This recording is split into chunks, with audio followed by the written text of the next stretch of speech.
asking me all these weird questions. So I decided not to drink a Rockstar this time when I go there. Plus, while I'm there, I'm a Rockstar, I have to pee like 35 times. And so then they think that I'm trying to flush my system or something. But I don't do drugs, I don't do anything, so. But yeah, anyways, yeah, so I'm driving down there in the wife's car. It's about an hour away. So the GPS says it's 56 minutes away. So, yeah, so we unloaded that refrigerator and actually had to clean it quite a bit. I hope my good buddy's not watching that I got the refrigerator from. Because he didn't. I went up there to pick up the ATCs and quads and stuff that he had. I was selling them for him, and I ended up selling all of them for him. You know, cleaned them all up, changed spark plugs, you know, changed gas, rebuilt the carburetors, everything. So I did all that for him and sold them all for him. And so that was kind of the deal of getting the refrigerator. If I sell all those things, I'd get to have the refrigerator. And meanwhile, the whole 3 months, I think it was 3 months, 2 months, he or his wife were supposed to clean out the refrigerator, and they basically cleaned it out yesterday when we picked it up. So, but whatever. So there's a lot of ice cream, like spilt ice cream and hot sauce and ketchup, I guess. I don't know. Hopefully hot sauce and ketchup and not blood. I don't think it was blood or nothing, but could have been. So yeah, so I basically had a mixture of baking soda and some like a Simple Green cleaner just to clean everything. Baking soda to get rid of kill the odors and basically to penetrate the plastic inside the refrigerator and the freezer. And yeah, so I had to pull the whole thing apart, all the attachments that go inside. I had to fix one of the doors because I think when we were loading it, he or my son or me, maybe me, grabbed the bottom door. The bottom, it's a, well, you'll see in that video when I get home and start, and when it's all clean, then I'll show it on the video. But anyways, it's a double French door, upper, and then a slide out drawer for the freezer. But the slide out drawer for the freezer, I think when we loaded it, when I grabbed it maybe, or somebody grabbed it, they yanked on it, and it's like gear driven, so it came off a tooth, so it wouldn't shut flush. So took that apart, fixed that, got it all to sit flush and everything. But yeah, so that's what I'm gonna do today. I'm gonna go down here and do my DOT physical, and then I come home and finish cleaning the refrigerator. Hopefully a lot of that baking soda and degreaser stuff got into all the little nooks and crannies and distills all the contaminants, if you would call it. But anyways, so that's pretty much it. That's what I'm doing. Just gonna drive down there. Nothing exciting. It's probably gonna be a little foggy going up and over the pass. That's where Wrightwood is. It's kind of by where I live. Wrightwood Mountain High Ski Resort. So yeah, wife drove the Dodge because I don't know what I'm gonna do with the Acura, my Acura, the car, because I cleared it. I'll show another video of that. I cleared it, those scratches and everything, and I think it came out worse because where I masked off to paint to clear into those little grooves, the tape, I don't know if it was the heat from the sun or what it was, but it kind of lifted the clear coat off the base. And the car looked really good too. I mean, the paint job came out. I was really proud.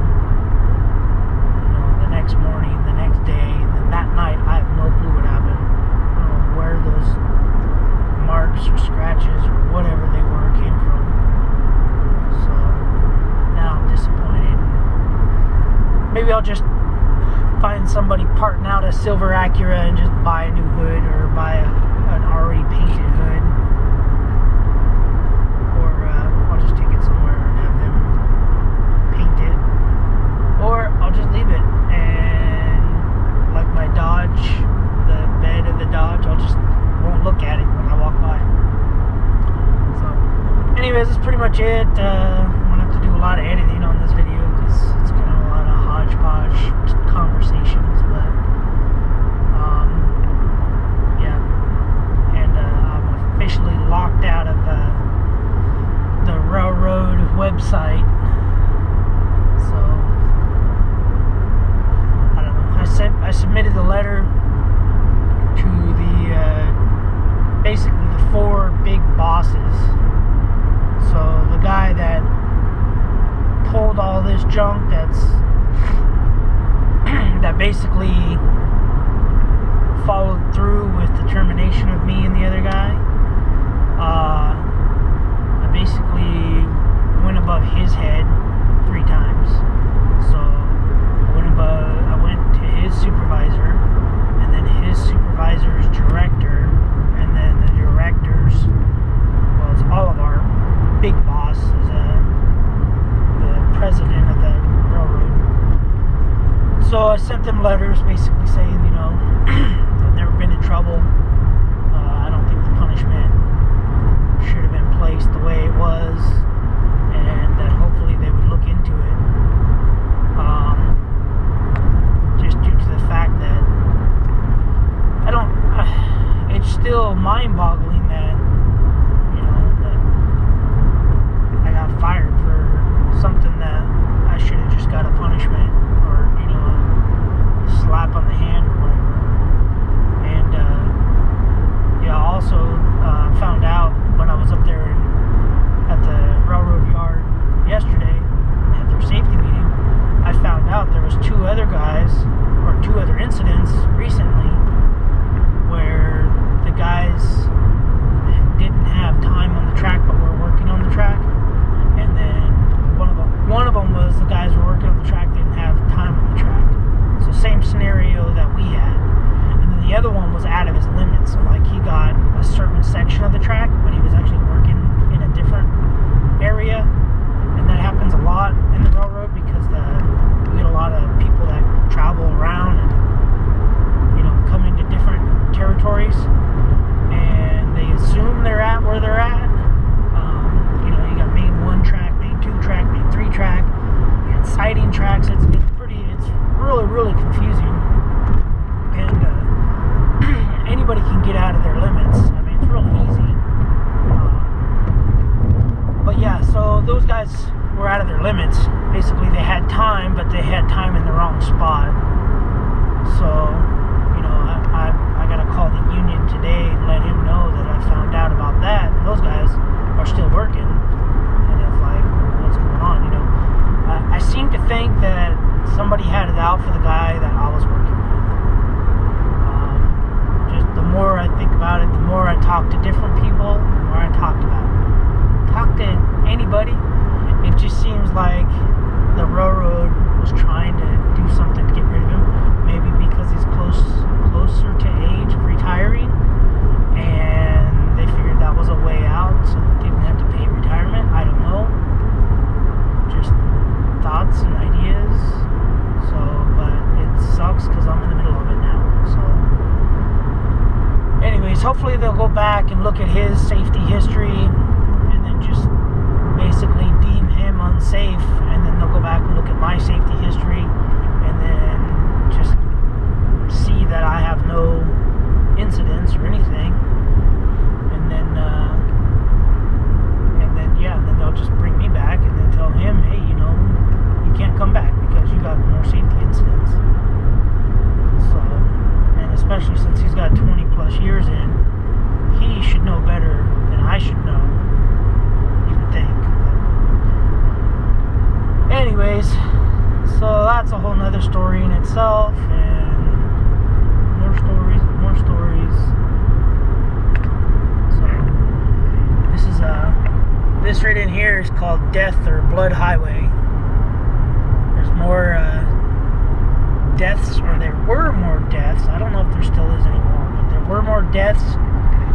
this road every year than any other road in, I don't know if it was California or in the United States. But, and it's because everybody, this used to be 2 lanes, you know, one south or east and one north and west or whatever, just 1 and 1. And everybody coming back from Vegas and everybody coming back from down below in the valley, they all try to pass everybody. This is the worst. It's gotten better because they widened it. They put this here and they got a little passing lane coming up. And then they put all these little bumpy things. But they used to have the little sticks in the middle of the roads. But they would replace those probably like every other day.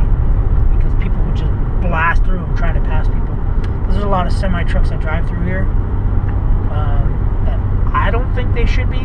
Because it's a pretty steep grade. I mean, it sure is a shortcut from going down one freeway, going into LA, and then going down through the south side of the mountains. Whereas when they can come up from the north, cut across through here to get to there or get to Arizona, you know, it's a direct route to Arizona. But I think semi should be fine going this way, the way I'm going. But coming back, it's really steep grade and it's only 1 lane. I'll show you a video on the way back. But semi-trucks and everybody's doing literally like 15 miles an hour for like 12 miles.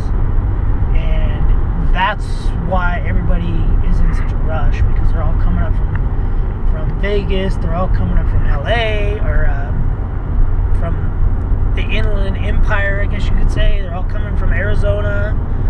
They're all coming home on the holidays or, you know, on the weekends, because everybody has to go visit everybody. So they come home and they sit in all that congested traffic with all those semi-trucks going 15 miles an hour. So then they come up here and they just blow by each other. Like this morning when I checked the report, so here's that passing lane. But the passing lane's only like, I don't even know. It's not even that far. Maybe a mile, 3/4 of a mile. But when I checked the route this morning, checked the GPS, so there's 4 accidents this morning on here, and it said that the road wasn't going to open till 8 o'clock. So, I mean, and it's only Wednesday, and I don't think it's a holiday. St. Patrick's Day was last week, but that's just how stupid people are in California. It's another thing I dislike about California is everybody's in a hurry to pass that one person to get to the next light, to sit in front of that one person that they just cut off and passed, and then who knows that that person they just cut off and passed has a gun or is extreme road rage, and then gets out and starts kicking cars. I mean, people are just, I don't know, they just don't think. I guess the thinking process doesn't go through their head. I mean, I don't really know. And, you know, I mean, you guys know, everybody knows. And California is always a high-speed chase. There's always a high-speed chase or somebody running from the cops. So, for a bunch of different reasons, because there's a bunch of criminals out here. You know, you got the criminals that are running from the law, the immigrants, the illegal immigrants, not immigrants in general, but the illegal immigrants running from the law, or being nervous to be caught, I should say.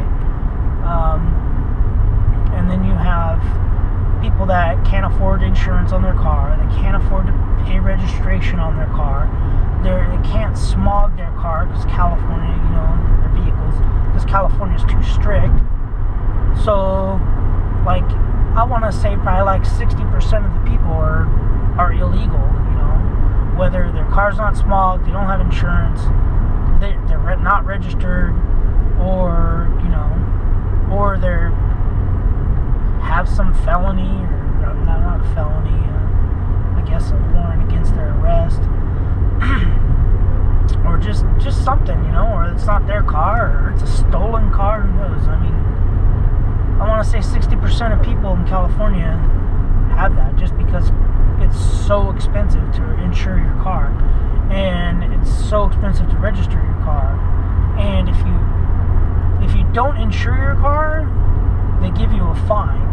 They give you a non-insurance fine. So you either have to non-opt the car or take it out of your name, or never put it in your name, which a lot of people out here do that. I mean, you look at some cars, like you'll ask them, okay, you're the original owner. Like, no, I bought it from so-and-so.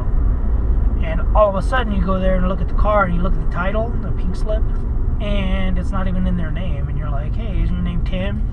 They're like, yeah. I'm like, why does it say Lucy Thompson or something? And they're like, oh, I bought it from them. I'm like, okay, well, you bought it from them 3 or 4 months ago, you know. Now I'm going to have to pay all that back taxes. That's what happened to... I can't remember what car I bought. I bought some car to flip, just basically fix it and sell it. That's kind of what I do. I buy them, I fix them, and sell them. And that's what happened to... Oh, it was a Subaru. I had that Subaru WRX, the blue one. And this kid had owned it for 3 or 4 months, I guess. And when I went in to go register it, I had to pay $220 or $270 of back fees. And the kid had a couple parking tickets, I think, on it. And so they said, okay, you know, they basically asked me when I bought it, and I had a pink slip or a bill of sale. Bill of sale said I bought it on this day from this kid at this time, whatever. So I was good, other than I had to pay the back fees because he never got it registered in his name. And the owner, you know, there's the top of the pink slip. There's a little release form. It says that I no longer have interest in the vehicle or whatever, just in case somebody takes it, does drug deals, or, you know, who knows what people do, or wrecks it, or runs into somebody and then runs, you know, hit and run or something. Then that way the previous owner has proof that somebody bought it. Now, whether that name is legit or not, I don't think that's up to the owner of the car. But yeah, so I bought that Subaru, and thankfully I had the kid's name on the bill of sale, because they tried to charge me for the parking tickets, and it was almost like $1,300 because they hadn't been paid. And, you know, I think there was like 3 or 4 of them. I don't know if they were just parking tickets. The guy couldn't tell me, but he said there's some outstanding tickets on the car. And I was like, well, like what? And he was like, oh, you know, just like maybe parking tickets. He's like, I don't know, I can't tell you. But yeah, so he tried charging me all that money, but I had the kid's name, and so he backed it to the kid's name, and basically said, while that kid owned it from the date that he signed the title, or the other owner signed the title, till when I bought it, that's when those tickets were issued. So he put it on that kid's name, and I didn't have to pay those. But that's what I'm talking about. There's people out here are so sketchy, you know, don't have driver's licenses, and they take these back roads, you know, like the road I take to work, or when I was going to work every morning. I guarantee you probably 50 or 70%, I'll say 70% of those people probably don't even have a driver's license, or their cars aren't registered, or not insured or something, because it's the back way and there's never any cops out there. And the reason there's never any cops out there is because it's so windy, as you saw in the video with the refrigerator when I was towing it or bringing it home, and my light bar was making so much noise. But yeah, that no cops go out there ever. The only time a cop goes out there is if there's an accident. It's just because it's so windy and they don't want to get out of their car. Granted, I guess they're just lazy or spoiled, but if I were a cop and I were looking for, you know, illegal immigrants or illegal drivers, or, you know, whatever, anything, I'd be out there on these back roads all the time catching people. But they're not into quotas, I guess, remember, right? So, alright, well, I'm getting into a bunch of construction and traffic. So yeah, so that's what I'm gonna do. I'm gonna focus on driving. So got some guy riding my butt. This is what they do. They'll ride your butt to try to make you to pull over, and I'm only doing like 18 miles an hour. So, man, I don't know what he wants me to do. So, anyways, yeah, and he got a red light. So, that's what I'm doing. That's where I'm going. That's what's happening today. So, I'll video on the way back. I'll do some recording. I'll land. I'm sure it's gonna be fine. Do my DOT medical. So, taking the wife's Acura.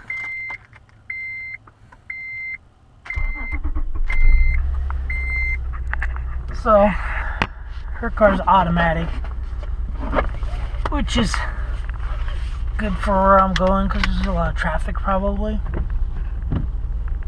So, anyways, that's what I'm doing today. Gotta go down there. Yeah, so I need glasses and me, and I got some water, so it'll make me go pee. But yeah, I was gonna do a video unloading that refrigerator, but it started raining like crazy, so we just had to basically dump it, you know, well, unload it. My brother-in-law showed up behind us. He was, you know, coming out to his parents' house. His parents live out by me, right down the street. So my in-laws, mother and father-in-law, live down the street from me, basically. So yeah, he was coming out to help them get a weed trimmer thing going. So just so happens I passed the street that he takes to come out here. At the same time he was pulling up to it. So anyways, yeah, so I didn't get to do a video or nothing about that. Yeah, so no Rockstar for me today, because every time I have a Rockstar and I go do my DOT or go do a drug test or a physical or something, I always have, you know, my heart goes crazy, and they're always on the way home. I'm actually doing pretty good. This is where it gets stupid, where everybody's doing 20 miles an hour. I was just doing 60, and then I said I'm doing good, and now I'm down doing 45. So I ruined it, but it's alright because there's a passing lane through here, so it's double lane for probably like 5 miles, 4 miles. Anyways, so yeah, hopefully I get a phone call from somebody, one of the uppers, higher ups on the railroad, and they call me and tell me that, I don't know, that I shouldn't have had that DOT physical. And I'm not trying to steal from the company or do anything like that, but when I scheduled the appointment, I thought they were scheduling it because they were going to bring me back to work. So, and whatever. And plus, I don't care. I'm irritated with them right now. And all the guys I talk to, they're irritated with the higher ups. Might even maybe even sign a petition to get the higher ups out of there. Just through the union, so the union reps and the union VPs and the union people might say, you know, decisions that they're making and for the railroad, the decisions that they have made are not up to the employee standards, because the union, the employees own the railroad. It's not federally owned, so maybe it'll go that far to kick some people out of there and bring them down, drop them down. Because, you know, they fired a good guy. They fired me. I'm a good employee, hardworking. I always go the extra mile, always willing to stay late, always willing to, be productive and save on productivity. I don't milk the clock. I don't sit there around and wait. If I have a job, I do the job. I can't say that for the half of the guys I work with at the railroad. But, and I've never steal from the company, never do anything to deserve to be fired. I'm always safe.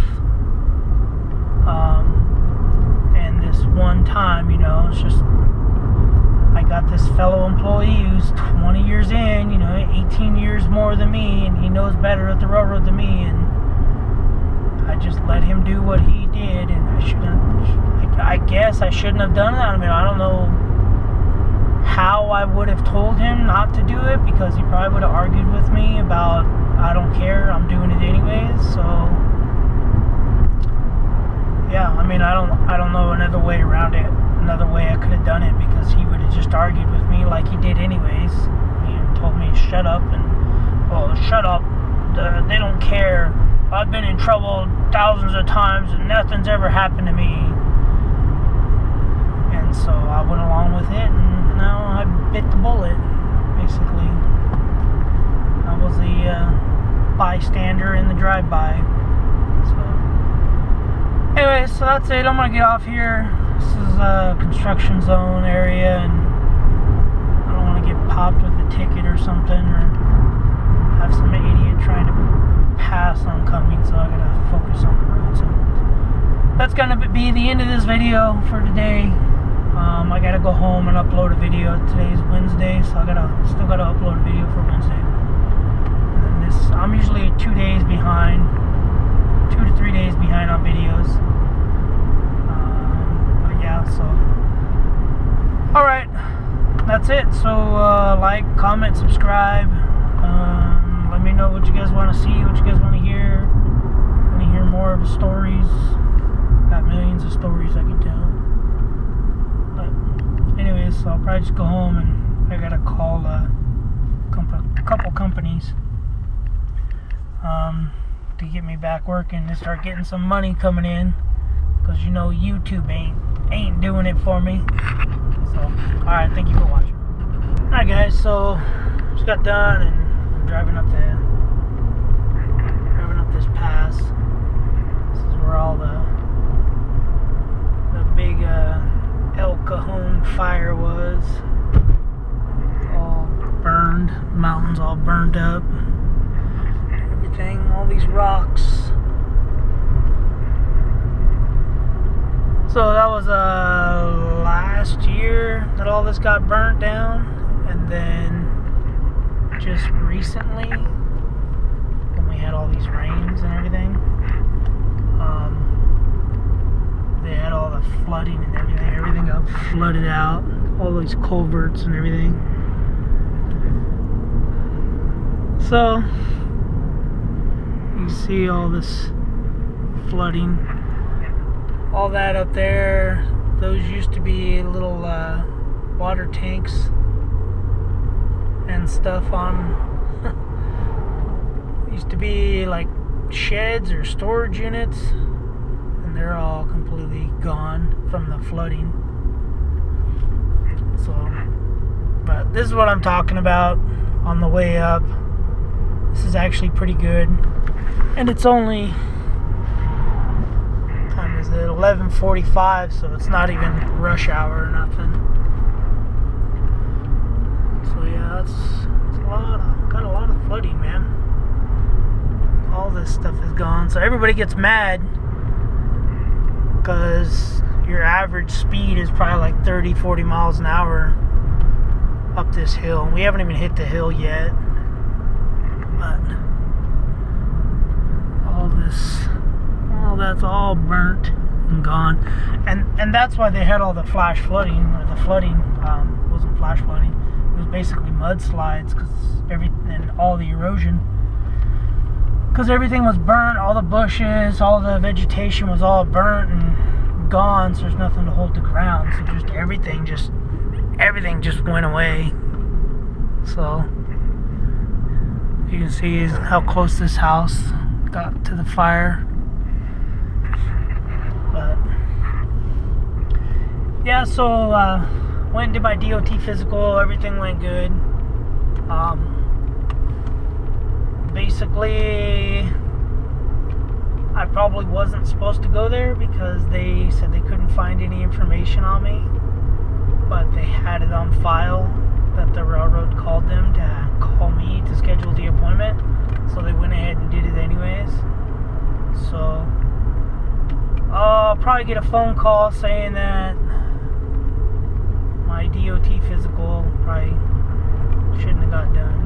But at this point, I don't really care about the railroad right now because they're acting like a bunch of idiots.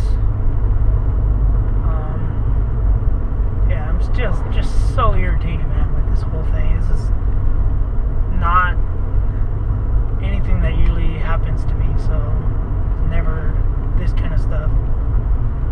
I'm never on anybody's list to get fired or to get looked at even or questioned about anything.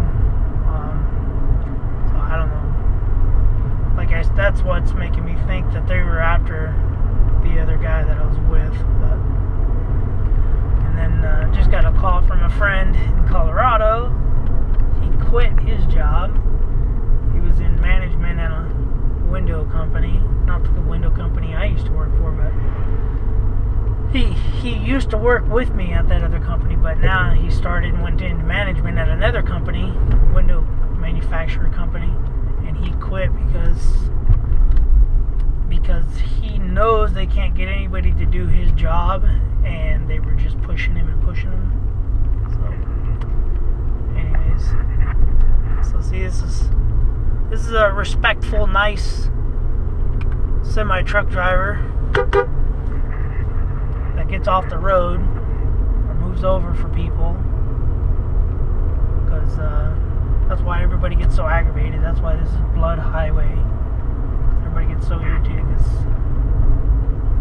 all these semi-trucks and broken down trucks and hay trucks and all these vehicles can't go up this hill.